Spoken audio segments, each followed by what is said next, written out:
All right, episode 2, the road, the stage. Somehow we made it to an episode 2. That's great. We did.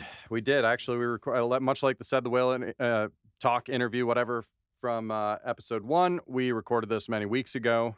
Eric Owen with Black Pistol Fire, who I'm a huge fan of, not just the band, but his drumming in general, like a monster. Now, do you recall seeing a band that you had absolutely no idea about? You saw them live and were like blown away. Yeah, I do, but it's not. That's I'm going to have to really think about that. There's probably a long, long list. So for me, Black Pistol Fire is the opposite, where I had one of their management team had been emailing weeks and weeks and weeks ahead. You got to see this band live. You got to say, oh, this band is the best band live. You're going to want to play the single after you see this band live. And so expectations were pretty high the first time.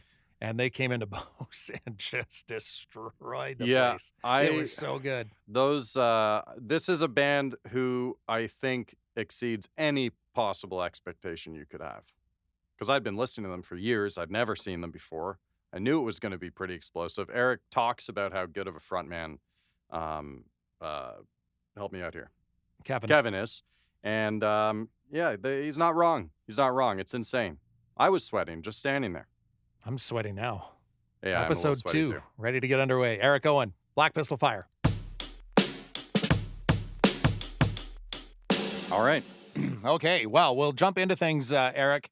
The last time we saw each other was almost exactly a year ago. It was March 10th, 2020. That date, unfortunately, is easy to remember. Yeah. Because that's the last show that we had in Red Deer, and that's the last show you guys would have played as well, right? That is definitely the last show we had. It's a horrible day. It was a great day at the time, but in hindsight, because I love Red Deer and it's a great show. In hindsight, what a horrible day in history. But yeah, that was the last time. It's wild to think. Who knew? And it's crazy how at the time everyone thought like, it'll be a couple weeks. Maybe a couple months, and then here we are a year later. Like when you guys left, so you left Red Deer, and then the next show was going to be in Calgary, and that one got canceled. Did you guys think of like just camping out in Calgary for a little bit, or what? Like what kind of followed in those days? No, so we got to Calgary, and even when we got to Calgary, we played Red Deer, and we figured things were getting dicey. A lot of stuff was getting canceled. Big shows, obviously. The day when the NHL and NBA canceled or postponed their seasons, that was. Whoa, this thing is real. So we drove to Calgary, and we were actually at a station in Calgary, X92, I think. We were at the alternative station in Calgary kind of doing an interview and talking, and we got a text from our agent in LA saying, hey, give me a call when you get a chance.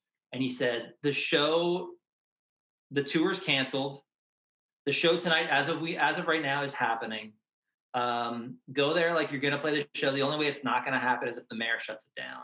And then 30 minutes later, I mean, our team, like our tour manager and sound guy and everything, and our tech were already at the venue, kind of setting up. It was just me and Kevin there, and then we got the call. Yeah, everything's off. So we actually flew out the next day, and flying back the next day was crazy. It felt apocalyptic. Being not so much the Calgary airport was just empty, which was strange. And it was also interesting because Kevin and I are coming back to Austin where we're residents, but we're not citizens. So even that was kind of like, are they going to like just, it was just a weird thing. No one knew was going to happen. So the Calgary airport was just empty. And then the Denver airport was full, but it was a weird vibe. It was very strange. Planes were late everywhere and I've never seen so many people running to airplanes. It was just a strange day. So getting home felt good just to make it because it was such an ominous, bizarre day. Yeah, it feels like it's been a long time, and that's because it has. But it's when you say everyone kind of thought this was going to be a couple weeks, it's kind of hard to believe that was something we may have believed for as long as we did. Well, at the time, obviously, the tour with the Glory Sons, I think that was, it was in March, like you said. But we had tour dates in May, and we hadn't announced them yet. Maybe it was June. But, we were just, like, keeping them. And then it's like, it might not happen. Then we canceled them. It's like, okay, well, summer's going to happen. Like August dates. And then there was some optimism. And then that became, everything got pushed back to the late fall. And then I think it came pretty apparent by late summer that nothing's happening till next year at the earliest. So and now we don't even really know about this summer. It's honestly this summer I think is the same. There are dates booked, right? Like there's the Pigeon Lake Festival in August is booked and has bands listed. But who knows? I think there's more optimism now. Like there's you gotta remember back then, like not even just us, like as a collective, the society, but the people, that we put our trust in, like scientists and like they didn't know that much. Like it was a new virus that no one really understood yet. And now that there's more understanding. Obviously, the scientific community has a lot more understanding now. And then like the general public, there's more, we kind of understand what's happening now. I think as long as things keep going in a good direction, the late summer is very, very possible. But I guess we got to see and hope things keep going. And how was it for you and Kevin? Were you guys able to like see each other and like practice or rehearse and play during all of that? Or did you guys have to stay separated? We stayed separated for the most part. No, we didn't rehearse really. We did some separate things as far as like contributing video content for the band. We actually rehearsed last week. For kind of the first time. So, because I don't know, it was strange. There was both of us were been very careful this whole time. I can't speak to everything he's done, but I'm fairly sure he's been incredibly safe. Me and my girlfriend were really safe until we caught COVID at Christmas Christmas time down here. Actually got it really badly, and it really messed me up. I'm just kind of now out of it. Oh shit. Yeah. Okay. And what did you have some of that like loss of smell and taste and all that kind of stuff So my girlfriend had that. She got it a couple days after me. We had similar but different symptoms. She had the loss of smell and taste, she didn't taste anything for 6 weeks. And smell is almost back now, 3 months later. It's still kind of not there. It was more, so I wish it was just that. I always said like, I don't want to lose my taste and smell because I love eating and drinking and that'll suck. But no, it was worse than that, man. It was more so my lungs. I didn't have to go to the hospital or anything, but I was really sick, the sickest I've ever been. And it wasn't I've had single days of my life where I've been sicker, if you have if you're vomiting all day. It wasn't like that, but I was like very sick for about a week, and then my lungs were just not right for the next 2 months. Oh man. I used to run the day my symptoms came, actually, I got sick that night. That morning I did, pretty fast 4-5 mile run. And then a couple weeks after I was sick, I couldn't walk a mile. Like I couldn't walk a mile without being. For the first couple of days, I couldn't do any. I couldn't. My house isn't big. It's not a huge house. It's 1 story, 3 bedrooms, and I couldn't walk around the house without having to lay down. It was terrible. But I'm out of it now. What about drumming? Dude, drumming. That was I'm gonna be honest, man. It was very hard because it was maybe like so again. I was really sick for a week. The week after was just kind of like better. But it was the week after the week after. So like 2 weeks after initially coming down with it, I tried drumming for the first time in my garage, and just 5 minutes I had to stop. It was impossible. I couldn't do anything, and that really messed. We're going to the heavy stuff right away. No, it really messed with my head, man. And then so I couldn't drum. So I just said okay, which isn't like me. Like, I don't like sitting around. I'm very like active and busy. But I said, okay, I just have to like do nothing for just do another week of literally nothing, no exercising, no nothing. And so I did that. And then the week after, I tried playing the drums again, and that was also taxing. So I said, I'm just going to start with just walking. Because everything I read was like with COVID and like COVID long haul, just start walking. So I started, again, the first mile I did was exhausting. Then after like a week, probably 2 weeks, I was able to like do like 2-3 miles of walking, which was good. And then jog and walk. And now I think I'm not back to where I was, but almost. God damn. That's insane. Sorry to go heavy. No, it's all good. I haven't, it's weird because a lot of people I don't know what the purpose of the question was in the first few months or first year of COVID, but do you actually know anyone who's had it? And to this day, I don't think I personally, if I know someone who's had it, I haven't talked to them about it. And I don't think that their symptoms or the results, the after effect of COVID affected them like it has you. Yeah, it's an interesting thing because, and frustrating at the same time. Like, I don't want anyone to get sick. I really don't. But just people that have not taken precaution, which is fine. Hey, man, each to their own. But a lot of people be like, "Oh yeah, COVID. I got a sniffly nose one night." I'm like, man, I was.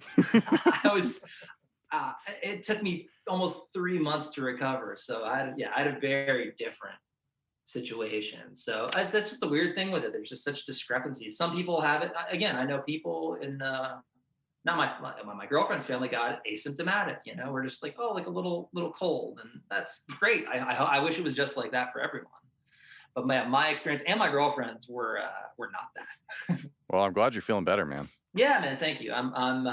It's literally last week was the first week where I feel like I'm finally over it.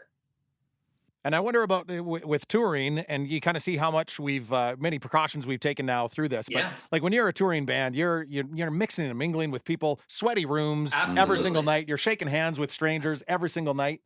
I'm in the mosh pit at every show I go to. Yeah. So how many times have you had to play a show where maybe you haven't been as sick as you were with COVID, but where you've been, high fever or whatever? Does that happen fairly often? That is a great question, Peter. So there was one day, it's happened. And there's a thing called Patton Oswalt, that comedian? Yeah. Oh, yeah. He has a whole bit about it. It's about stage health and how no matter how sick you are, you can be almost not on your deathbed, obviously, but you can be very, very sick, fever, aches, vomiting, and somehow adrenaline kicks in and you can muster up like every fiber you're being to be able to finish a show, being on stage. Like, you'll be fine, not fine, but you'll be good enough to finish and then go back to being sick. I remember we played a show in Washington, DC 2 years ago. And I felt for that 12 hours, like how I felt for the week of COVID. So I was very sick. And our favorite Thai restaurant in North America is in Washington, DC. It's called Thai Crossing. It's amazing.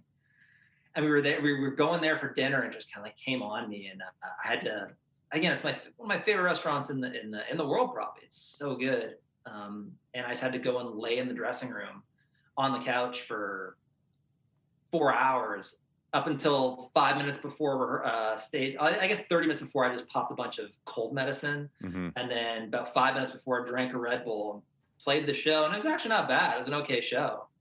And then felt good for about 15 minutes after, and then bad the rest of the night. Man, well, you guys, I mean, you work your asses off from the couple of shows that I've seen too. It's not, I feel bad after every show anyway. You don't have very much downtime. I can imagine you being just completely wiped. I remember seeing you guys at Bose, and I was blown away, and I wanted to thank you guys so much for being part of that whole night, because it was so amazing for us. And I remember going to the green room at Bose and kind of invading your space and being like, I should have given them like 10 minutes, because you guys were just like, you'd put so much into it. Yeah. And I can't imagine. I haven't worked that hard in my life. Like, I love talking to people after a show, but I need like 10 minutes to just decompress and then I'll be fine. But it's just I need a good 10 minutes. Just drink water and just sit and breathe, and then it's okay. So I'm curious with the energy of those shows. When Kevin's out there doing his the guitar solo, he's crowd surfing. Like, are you focused on what you're doing drumming wise, or do you get a chance to kind of peek out there and see what's going on? Because it is so amazing. It depends on the song. Because a lot of the songs I have to play the synth as well, and so one song where that happens a lot of the time is Bully, and it's not a complex bass line. It's fairly simple, but there's just a lot of notes. It's E, C. It's not just like a song like "Speak of the Devil" doing the bass as well, but it's like two, three notes. Where Bully, there's like 5 or 6. So with Bully, I can kind of like look out for a couple seconds at a time before having to like focus back. Now, if it's a different song where I'm not having to play the synth, then I like to kind of, if I'm just playing the drums, I can look and just see what's going on. I enjoy that. Sometimes I'm like, oh, where is he now? Sometimes I'll hear about it after. Again, if it happens during a more synth-focused song where he's doing that, I'll be like, "Hey, what was going on out there? What happened?" I'll hear a big reaction from the crowd. And I can only look. Sorry, I just pulled that out. I can only look, because my thing's on my left side here. So if he's in that side of the crowd, there's no way I can like turn over there. So I'm kind of limited space wise. But I'm always intrigued, and he's yeah. I'm going to ask a real layperson's question here. So I know you're probably going to roll your eyes, but what is it that makes you so coordinated to be able to do that? Like, that's one of the things I love about watching you guys. The first time I saw you guys, I was like, what the hell is he doing on his left there? Holy shit. How is he working that keypad over there? I don't know, man. I think the big secret is, at least early on, now I'm kind of getting better at doing more complex kind of bass lines, but is keeping both things really simple. So either the drum beat is incredibly simple and there's kind of more notes on the like synth, or the synth is a little more simple and then you can kind of do more of the drums. You can't have a crazy bass line with a crazy drum beat as well. That's kind of tricky. So that's the key. That's the key. It was just a lot of practice. And you know what it is, Peter? It's muscle memory. I was just going to say, like, how much is it just repeating the same thing over and over and over again? A lot of that. Yeah. So when I practice, it's rare. I mean, I do sometimes just play the drums, but for the most part, I'm like trying to play grooves with the synth. So, in a bit of a follow up to that, then is with your ability to do that, has that kind of changed Kevin's songwriting process a little bit, because he can maybe instead of keeping things simple, he can kind of add a little bit more. Definitely, it's definitely enabled. Definitely, a lot more room for him to do more work guitar wise. Like I think he said before, like in our first 3 albums, 5 years of the band. There was no lead guitar. There was like rhythmic guitar. There was just rhythm guitar. And now there's chances to kind of have different melodies kind of come into place that never would have been able to be there early on. So yeah, I think it definitely has given him more room to do what he's good at. Yeah. Well, I want to go back to 2018 again. And I'm gonna put you on the stand for a minute. I'm gonna address some bold claims that you made. I don't know if you remember. We talked on the phone in 2018. It was 2 weeks before your Beer in a Band show here. Okay. I was listening to it the other day. You were sitting on your front porch, so almost similar to how today started. Different house. Okay, fair enough. Yeah. But I brought up this awesome quote about you guys that I still love to this day from Consequence of Sound, about you guys leaving a trail of scorched earth and melted minds at Lollapalooza in 2015. Yeah. And you said it's going to be a fun but mildly aggressive performance. Yes. All right. First bold claim. Second bold claim was talking about Kevin, and you said, I don't want to overstate things, but for me, he's the best front person. There's no one who can do what he does as a front person with his instrument. Yep. Oh, man, that's never been truer. And then your final bold claim of that chat was that August 30th will be the greatest show that has ever happened on that specific date in Red Deer history. Oh, okay, so at least I've said on that date, which means like how many shows has happened on that. Because if I said a great show in Red Deer history, that's a little much. I'm glad. It's pretty up there. It's pretty up there. So I just want you to know whether it concerns you or not. You all those bold claims came true. So. Fun but aggressive is about right. So I'll take that. That makes sense. I would say mildly aggressive was maybe understating it a little bit. I think I was trying to be, no, that may be understating. The second one, absolutely. I mean, Kevin, there's some amazing front people in this world that can sing and command an audience. I think Kevin is at least on par with them. Oh, yeah. But then factor in that he's also playing an instrument, not even just like playing on occasion, like he's playing it sometimes it's the main thing. I mean, no one, literally no front person that's playing an instrument can do what he does. Like the only one that's remotely even close is what's his name? The dude from Foles. He's pretty rad. Yeah. But still, he's the only one in Kevin's league, really. Everyone else is not even close. It was unbelievable, and Pete and I were talking about it the other day that was your first, not just your first show in Red Deer, your first time in Alberta. After 8 years of Black Pistol So that was the first. So they had come through. I think that was 2017, and then Beer in a Band was the second time. Really? Because you guys did have the one show. I think it would have been 17, and then Beer in a Band 18 was the second time in Red Deer. Oh wow. Okay. Yeah, that's right. Yeah. And then you blew everybody away on that first show. Yeah. And then what really put this one over the top as well, and it will go down as one of the greatest nights in Red Deer, is you guys brought Black-a-Lack with you. Yeah. Never miss the opener. Never miss the opener, right? Yeah, Fran and Zealy, those dudes, they shred. And I could, like, it was so much fun to watch the crowd that night because, it's Red Deer, and at first everybody's like, rap act, like, what the hell? And you could see everybody was like, what the hell is, and like within like a minute, everybody was like, it was beautiful. Hell yeah. And magical. Yeah, they know how to get a crowd going. They're just, those two guys, I don't know if you know a bit of their story, they started out as battle MCs, and they were like rivals. They were against each other. So they're kind of in that they're known for that live environment, like battling against each other. And they kind of came into one. And so they just know how to work a crowd and pick those moments. And they're just good at what they do. And their show's almost more like a rock show. Yeah, for sure.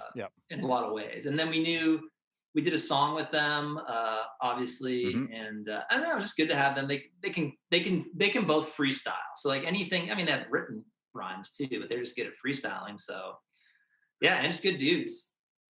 Yeah, it was managed by a good friend of the band as well, Chris Krishna. Very cool. We've known for a long time. He was Gary Clark's road manager for a long time. Oh, is that how you guys got that on that Gary Clark tour, or? No, Gary was for a long time we were at the same agency. We were with WME agency. So I think that's kind of how that came about. And we've actually toured with them a couple times. Oh, okay. It was never long tours. It was always just short little runs. Like, we'll go do 4 shows with Gary. Okay, cool. And then we did a European run one time too, which is our second time in Europe. That was how I became aware of you guys, because a good friend of mine went to see Gary Clark in Toronto. I'm pretty sure it was Toronto. Oh yeah. And you guys opened, and he texted me that night. I'm pretty sure. Like, dude, you've got to check this band out. That was a good one. We brought Kevin's brother is a world champion bagpipe player. Oh, wow. Yeah, he is. He goes to the games every year, and I think it's Glasgow. Maybe it's Edinburgh, but I think anyways, Scotland. I think it's Glasgow, one of the 2 big cities. He goes every year to compete. He's incredible. Again, he's a world champion. He's in the top couple guys every year, and he's won before.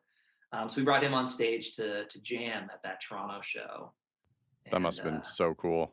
Yeah, because he can shred. And he actually entered a contest a couple of years back on a Toronto radio station where he could play Thunderstruck by AC/DC on the bagpipe while chugging a pint of beer. All right. Which is a pretty amazing talent. There's got to be some YouTube of that somewhere. Yeah. I got to see that. Write that down. Searching that. Yeah. One last thing I've got on our Beer in a Band that we did here. I've got the set list from that night. Okay. And I'm just curious if you guys do this all the time or if it was just a Beer in a Band thing. But everything is opposite. All the song titles are opposite words. Even you guys have the name of the band at the top as Brown Shotgun Smoke. And like Pick Your Poison, which was the name of the beer that we had done with Troubled Monk that night, was Choose My Antidote. So is that a normal thing for you guys to do with a set list? I think because we don't normally, the first time we started writing set lists actually was just the tour last year that got canceled. Because, they were bigger. It was like, the arena shows and with the Glorious Sons and all that. So our tour manager's like, you have to write, because he was also doing lights at the time. So like, you guys need a set list. Prior to that, we never wrote anything down. So I think we did it for that one. I think Jimmy, actually our sound guy, was like, he's like, man, fans want the set list, like people want it like signed. So we're like, all right, man, you can write it. So I think that was, I want to say that Jimmy did that. Maybe we tossed out some suggestions, but I think that was all Jimmy. The whole thing is, Run Rabbit Run was Gallop Gerbil Gallop.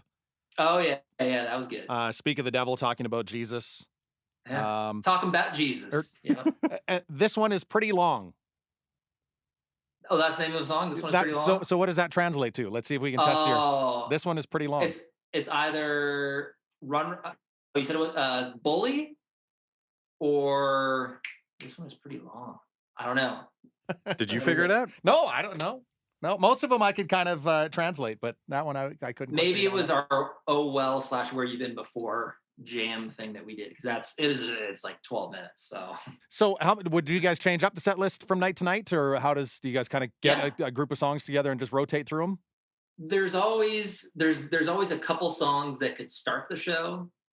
Usually two. There's like usually three songs, and it's like, okay, well, it's one iteration of those three starting, and then usually second, third, and there's only a couple handful of songs that can end the show. So those are usually known, but we'll switch it up. In the middle songs, we always try to every night.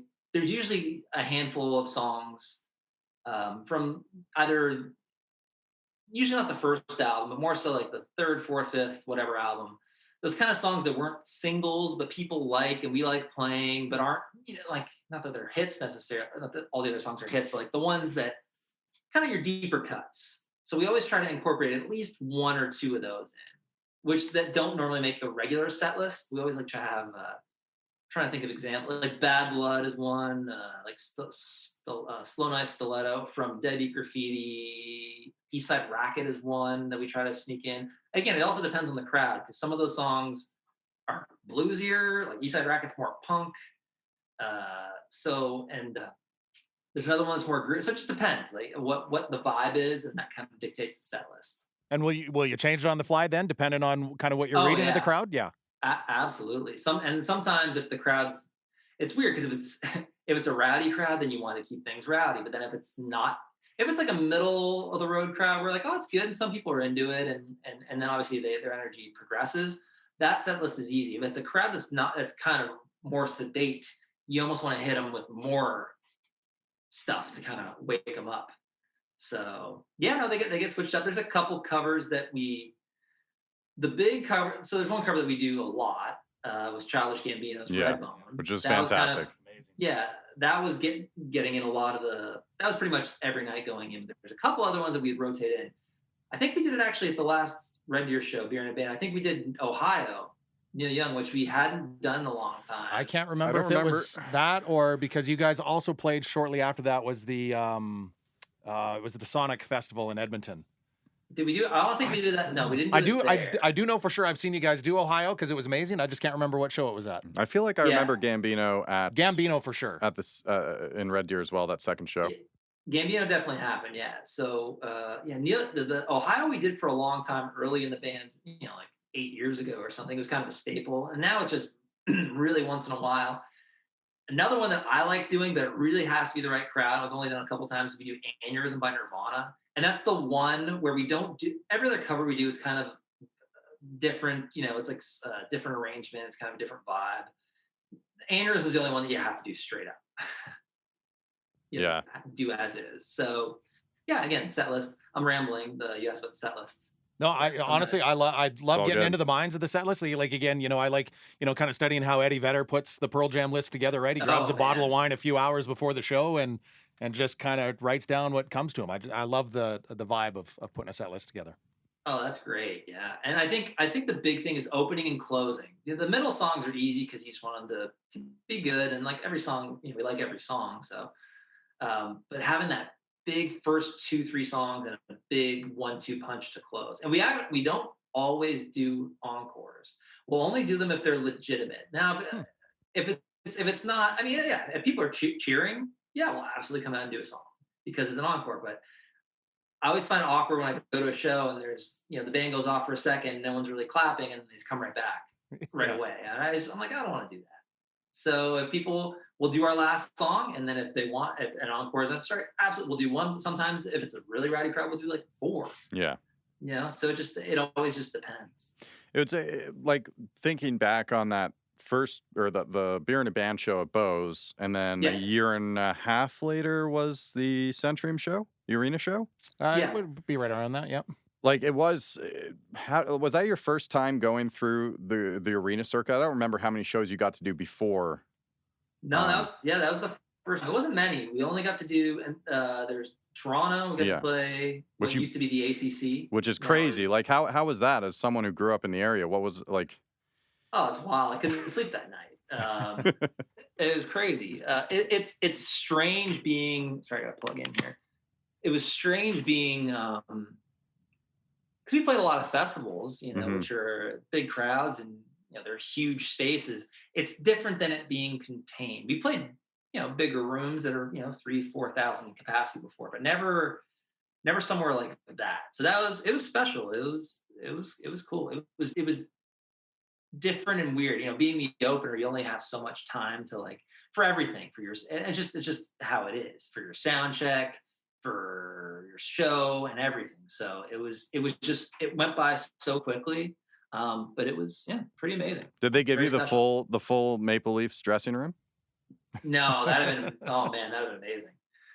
Didn't get that. But yeah, no, it was a nice space and everything. And it was cool to be in the like underlings of the arena that were I don't know, the kind of cavernous back ends, like I don't know. The catacombs. It's interesting. The catacombs. Thank you very much. I knew that some way, somehow you were going to work the Maple Leafs into this conversation. I didn't, but I consider myself lucky. So you guys have been in Austin now for about a decade, right? Yeah, on and off. I've been here probably like let's call it 7 years because the first 3 years were very wishy-washy. And have you maintained your connection to the Leafs? Do you guys still follow, or are you guys Stars fans now? Or I can't speak for Kevin. I'm a Leafs fan through and through. It's always every year whenever the Leafs get knocked out, it's inevitable. Whenever it happens, it's always a very sad day. I don't just because we don't get games here really from the Leafs. We actually do get more now. So I don't follow much. I follow. I see how I check in how they're doing. My family's diehards. My parents, my mom and dad are especially. So I always check and see how they're doing. And then the playoffs we always get. So I'll always watch the playoffs if they're in. Me and my girlfriend did go to see, this is right before the pandemic last year. This is maybe a week before that Toronto show at the Scotiabank Arena. We saw the Leafs play the Stars in Dallas. So we drove to Dallas for the game. Obviously we wore, I had my Leafs jersey. We got her, not a jersey, but like a Leafs sweater type thing. Were there a lot of us? It was a decent turnout. It wasn't crazy. It was probably like 1,000 Leaf fans, which was decent. But I gotta say, man, the Stars fans are pretty passionate and it's a pretty fun atmosphere. It's a rock and roll crowd, right? Like they pump through. Like I've any games I've watched Dallas play on TV, I always want to applaud the music guy because they crank up some pretty good shit through those. Well, is it the Stars that are like had a pretty big connection with Pantera? Yeah. They did. So the Pantera, I think two of the guys in Pantera did the theme song, which or like the goal scoring song, which is just dun dun Dallas, dun dun Stars, dun dun. And it's like, and then like a big riff. But they do that whenever they score, and it's rowdy. Everyone screams it. It was maybe the best hockey. No, I love the Leafs; they're my team, but it was maybe one of the best hockey atmospheres I've ever been to. That's really cool. That's good to hear, though. I mean, you want to hear about a successful hockey game in Texas, of all places. Yeah, and walking into the stadium, we drove there. We're in the parking lot. Maybe not every, but I would say 95% of people going to the game were in their Stars jerseys, which in Toronto, you just don't see that. That's awesome. Hey, I just want on the record, I didn't continue the Maple Leafs chat. All right, it was you. I will take the credit for that. Yes, it was totally. But you did start it, so they're having a good season though. The young ones are fine, superstars now. I also didn't say that. That was from Eric himself. I will nod in agreement. Yeah. Should see the eye rolls every time he comes into the station and he's got his Leafs jersey on. It's There's where do allegiances lie in Red Deer? Because y'all are like, are you guys right between Edmonton and Calgary? Right in the middle, almost exactly halfway. So it depends on which team is doing better usually. But I'm an Oilers fan, so I'm probably rose-colored and think that it probably leans Oilers. I've done the poll a few times with listeners. I do believe there's a much bigger, maybe not much bigger. I do think there's a bigger Oilers presence. Why not? Come on, let's be realistic. I can see that. So I was actually in Raleigh, North Carolina when they lost Game 7 to the Hurricanes. You got to bring that up. Sorry. Well, I was cheering. Me and my two friends were at Bonnaroo in 2006, just as young fans, just having a good time. And then so I actually have family, and my aunt, uncle, and cousins live in Raleigh, North Carolina. And we knew the game was on Monday night, and we said before we got to Bonnaroo, which is in Tennessee, if it goes to Game 7 somehow, we're going on Monday. And so we found out literally Monday morning, because we were just having too good a time at Bonnaroo. we checked and we're like, oh my God, it's game 7 tonight's in Raleigh. And we drove the 10 hours literally from Bonnaroo to the arena. We couldn't get tickets because they were going for, thousands of dollars. But my 3 cousins had tickets and went to the game. And so we just watched outside. There were still thousands of people outside watching on big screens. So we just went there straight from Bonnaroo, hadn't showered, we're just gross hippies or whatever. And we were cheering for Edmonton. It was fun to be the bad guy cheering against the crowd. So anytime the Oilers did something well, we'd get up and hoot and holler and all that. So yeah, but they lost. Either way, we're gonna have a good time no matter who won. So I didn't have a very good time that night. Were you up in Edmonton? No, I was at home, and I feel partially responsible for it because I've dialed back my hockey fandom quite a bit because it was actually pretty unhealthy for me. It really was. I was just too into it. But I always watched the games alone. Buddies would go to bars and go and watch the games in the bar. I always watched games alone. I yelled at the TV. The kids were always worried about me because I was just I had a buddy that day. He's like, dude, he says like game 7 of the Stanley Cup. Let's get some beers and we'll watch it together in your basement. And I was like, you know what? I always watch it alone, but I succumbed. And he came over and a couple of guys were there and we watched this, the first game I've ever watched with multiple people in my house, and they ended up losing the Stanley Cup. So that was it. So it was all your fault. It's all I'll take the responsibility now. I don't think it was your fault. I have a distinct memory of watching that in my basement because a close buddy of mine in Oakville was a huge Oilers fan. So we watched that whole series, and it was just this sad sense of defeat for the last 2-3 minutes. Well, yeah, it was still it was a 1-goal game, right? It was 2-1 going into those last minutes. And anyways, we don't need to keep reliving this. I do want to touch on, you mentioned Bonnaroo. I don't know how old you were, but Pete was, you were listening to an interview with Kevin, right? Yep. Talking about the Eric and Kevin going to festivals in the States. I can't remember. Is that where you guys, you talked about seeing the Police reunion tour? That wasn't that Bonnaroo I just talked about. That was the year after. Okay. So that would have been 2007. Yeah, just as fans, just being, So how young were you when you started venturing into the States to go to these music festivals? Maybe, what was that, 2016? 06. 2006, yeah, sorry. Yeah. 22. Okay.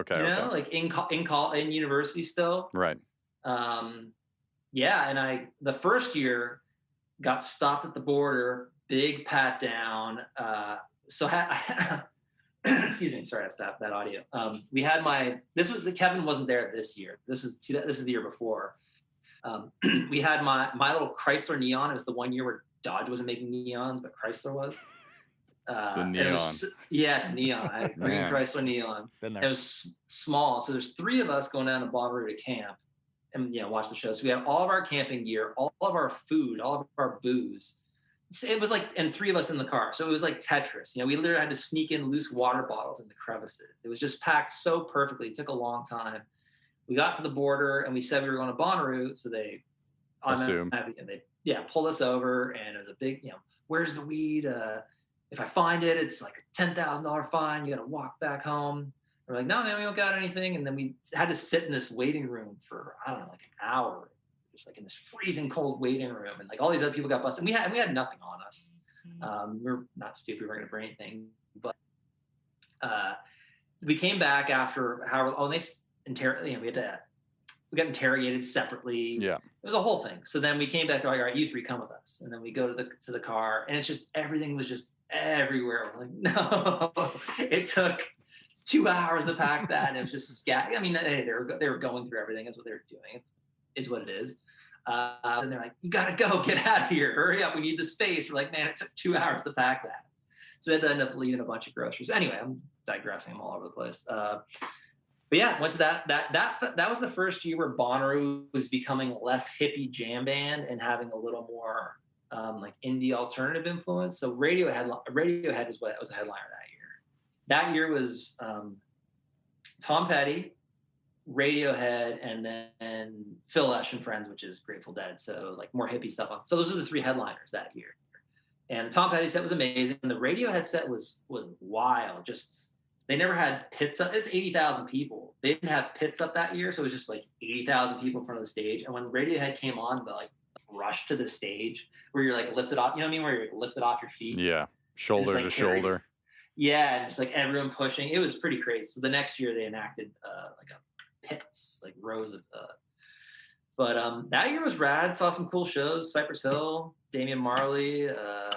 Can't remember what else. But 2007 was The Police, Tool, and Widespread Panic. So again, they kept with the Sunday night being the hippie jam band kind of everyone do drugs kind of show. I get so upset whenever people tell me they've seen Radiohead, because I feel like I've just missed out on every opportunity. I'm either here and then they're there finally after 8 years. And the accident. Yeah. I just moved. I think I'd moved to Calgary from Ontario to Alberta like 3 months before that show happened. And like I was so tempted to go back. I'm kind of glad I didn't go back because that show didn't end up happening. But yeah. How often are you going to shows that, like, if you guys aren't part of a bill, like, do you still like to go to festivals? Can you go to a festival and just be a fan and not kind of analyze everything that's going on? I will say now festivals are a little trickier. I mean, I go to ACL here every year if we're not playing, no matter what, because it's here. And I can usually snag a pass. Oh, I didn't even think about that. Yeah, that would be amazing. Yeah, so me and my girlfriend have gone pretty much every year. Again, unless we're on the road at the time and not here. But I've gone most years to ACL, which I love. I love that festival. Love going to the shows. Other festivals, I haven't, because we play so many festivals. I don't travel to festivals as much. I usually what there is 1 year there's a festival that I'll love, and my girlfriend will love as well, and we'll just be like, oh, that's the one. And if we're not on tour and like leaving the next day, it's like, oh, I think I might want to go to that whole festival. So one that I've done a couple times and was going to do last year was a festival called so actually no, I can't say, never mind. Yeah, you can. Yeah, sure you can. Oh, I'm not allowed to say because I don't think the bill was announced. Okay, fair enough. Okay. And they're not announcing it yet. I think I'm not supposed to say. All right. But usually there'll be a festival that has a great lineup I take it back. That festival lineup was announced. Shaky Knees. Oh, okay.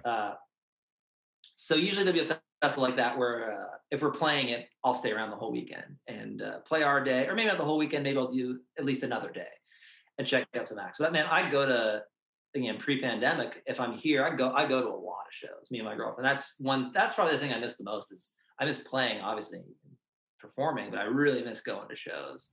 Go to a lot of kind of like psychedelic and garage kind of punk kind of stuff, but really anything. But that's kind of the bread and butter. So we obviously get the feel for it here. I mean, how devoid of shows it is here and how tough it is. But what is it like for a city like Austin? That is just, I mean, it's a music city. Yeah. I think it's really strange.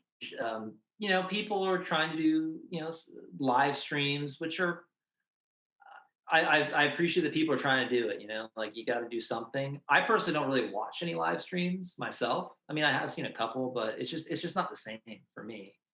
Again, props to everyone doing it, putting on, support musicians. I think everyone needs to do that. So I don't know. I think it's really tough for a lot of people, especially in a city like Austin. There's a lot of people that Austin's a very different city than a lot of musical cities. There's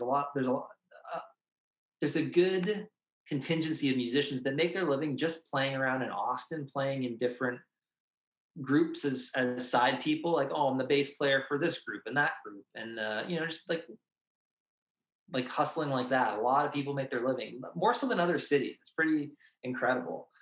So I think it's really tough. And some really cool venues have actually closed because of the pandemic. I think I can think of two in particular. Again, Austin has no shortage of venues. There's a lot, but there was two really cool ones that closed down, which is a bummer. The Barracuda is one, which is such a great venue. Can't think of the other one off the top of my head. But yeah, it's struggling. They are starting to have shows at not kind of your bigger venues. Well, Stubbs has a couple shows, but they're trying to do the 25% capacity, have a table. So there's some places like that. And I think there's a big demand for it. So I think people are going. But that's not me personally. I'd rather, once I get vaccinated and like have a month to like build up, even though I know I've already had the disease. I don't know. I just want, once things are safe and good to go, yeah, it's going to be partying like never before. But sounds like you're being very patient and I like that a lot, but I am curious, was this always supposed to be record release year? No, it was supposed to be last year. Okay. Yeah, so we had a big year plan last year, really big. The Glorious Sons tour was a big tour for Canada. It was really big, big shows. And then we had, 3 U.S. tours, some big festivals, some that I can't, ones that I can't say, and then a big European tour booked. We're going back to Europe. We're going to play in Norway for the first time. Wow. Which would have been incredible. So no, it was initially going to come out last July. So yeah, you had a huge 2020 plan. Now, one thing that I've wondered about some of those festival dates, some that I'm sure you could have announced or were announced, some that you couldn't, is there any guarantee from some of them that when things get back, you're automatically on the next bill? Yeah. Okay. Yeah, there is. Yeah. So that's good. That's just a big question is if they happen. Yeah. So yeah, fingers crossed. We'll see. Fingers crossed. Optimistic. That's good. I'm glad to hear that. Optimistic, but patient, it sounds. But patient. Oh yeah. I haven't done anything. My girlfriend, we've rented some Airbnbs in the country and all that, but I haven't left Texas. I haven't been to a restaurant the whole time. Been getting a lot, but Austin has such a good food scene. I've been, we do a lot of takeout. So, and hey, speaking of good food, Bose, love going to Bose. There we go. The guaranteed Bose shout out. I have a feeling this will be a common theme through much of this. We had talked to Tyler from Said the Whale earlier this week. And same thing. I mean, that was the first thing that came out of his mouth was, what they expected. I think, what did he say? They expected a couple of bottles of water and a 6-pack of beer back there, and then and this huge, massive as the spread. opener at the time. It was, if not the best spread, at least, I'm trying to think of what would be compared. No, that was, I think, the best spread we've ever had. Maybe there's one that's close to it, but it was very impressive. So I think Brennan is getting to our guests before we even do these. Is Brennan forwarding you? Is there an e-transfer? I already paid Eric. It's all good. Okay. The e-transfer's been done. Okay, good. Yeah. Well, speaking of Bose, I think I don't know if you remember this, and I feel really stupid about it, but last year you guys were at the station before your arena show at the Glorious Sons, and you asked for a ride back to the venue. And we were just talking, and while I was driving, and I just spaced out and drove you to the back of Bose. Force of habit, I think, right? And you were like, this is not where we're playing. It's like, oh, fuck. I do remember that. That was dumb. And then it's all good. We made the show in time. We got we actually bought some. I bought a bunch of old used road hockey sticks a couple of days before for that tour. So we were just in the back of that where the Centrium, is that what it's called? Yeah. We were behind the stage, just shooting a puck ball around before the show. Us and the Glorious Sons. It's great. That would be fun. That'd be a lot of fun. Well, I can't wait to hear some of these new songs live. So obviously some of the songs on the album have been sitting around for a little while then? Yeah. And so you get the album out. What about the video for Look Alive? Was that done earlier? Yeah, that was done fairly recently, actually, and it's out now. And sorry guys, 1 second. Yeah, it's out now and it's doing well, and I think people seem to really be liking it. Is that a director that you've worked with before? I didn't meet the director at all. Oh, okay. I think Kevin might have a relationship with them. This is our first music video in a very long time. Oh, okay. Actually, we kind of decided, music videos where it's just a band fake playing their instruments. I mean, we did 2 of those a long time ago, and I said, well, let's just not do one of those ever again. I love doing a live performance, which we're gonna do, more of, videoing actual live performance. Those are rad. And if it's a really incredibly artistic kind of a piece of art, visual art to go with the song, I think that's really cool, which is what this one is. Mm-hmm. So it's just finding the right way to do it, and something that looks cool, that represents the song. And it's not just us fake playing our instruments, because I don't know who wants to see that. Well, I'm glad to hear that, because part of this whole thing here is actually the opportunity for you to play around with that idea if you're ever, next time you're in Red Deer and you so want to. Cool. Yeah, these guys have built a pretty cool space for that kind of stuff. Oh, nice. So. What's it called? Is there a name to it? Do we have a name yet? Just Bose Studios. Bose Studios. Yeah. There you go. Nice. Well, it'll get yeah. It's pretty new yet, right? It's very new. Kind of let the vibe of the place kind of settle in a little bit. I have a question. Who is this Bo character? character? Who is Bo? That's a good question, because I think the lore is that, what, 20 years ago was it called Bo Diddley's? It was Bo Diddley's, and if Ryan, you can correct me if I'm wrong, Bo Todd was the original owner. Yeah. So there is an actual Bo. The legend of Bo Todd. Yeah, that's right. There was one in Lloydminster. I was living in Lloyd in the late 90s, and there was a Bo Diddley's in Lloyd as well. So there is a Bo. I'll bring Brennan back into the conversation again. We have no idea what's going to be happening with touring and when you guys are going to be able to get back here again. But Brennan says if you guys make it back before the end of 2021, he will get a Black Pistol Fire tattoo. Oh, right. That is definitely a good selling point. Sorry, my dog's just... Wait, what? When did he say this? Earlier today. That's amazing. I got a text from him earlier today. Maybe get that. Oh, actually, yeah, we could even get the beer can. We do have the Pick Your Poison can there. Oh, it's it's such a delicious beer too. So good. We had Brennan gave us like several flats that we had on our tour bus for that tour. But then which we're all excited about, and then obviously the tour got canceled, and you can't fly back with cases of beer. So they're at the guy that Lou, who owns the bus.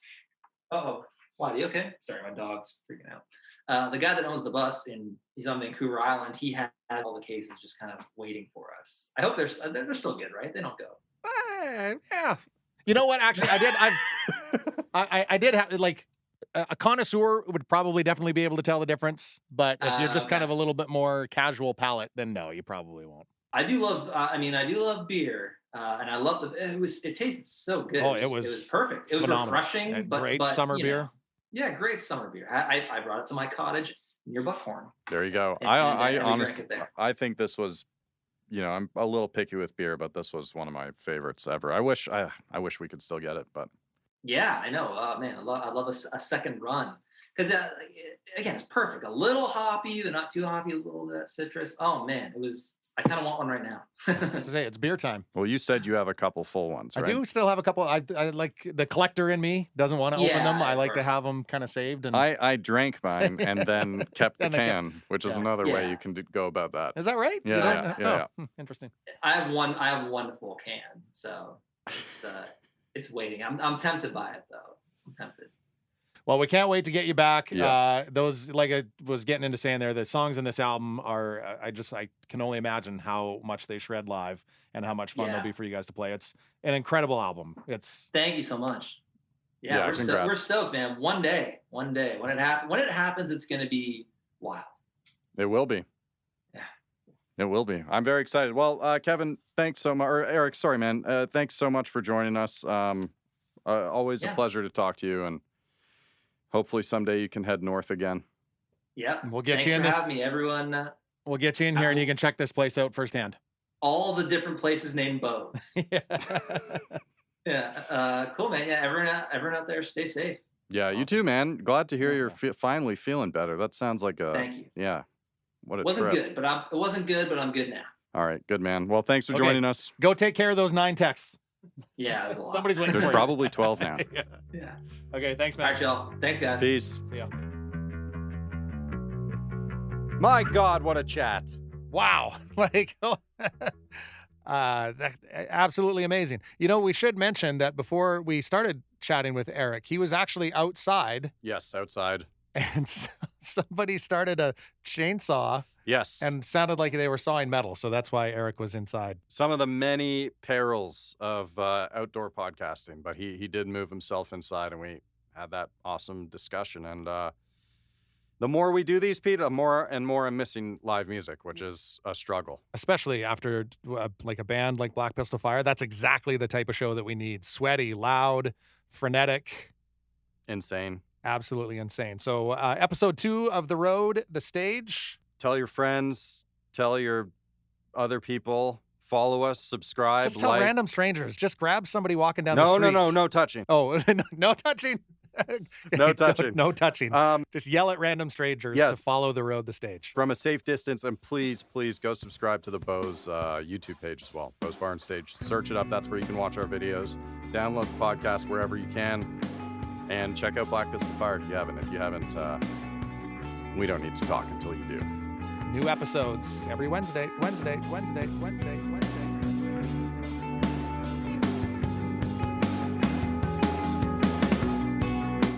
The Road, the Stage is produced by Ryan Kuly and Ryley Surian, recorded in Red Deer, Alberta, and in partnership with Bose Bar and Stage, Troubled Monk, and Tourism Red Deer.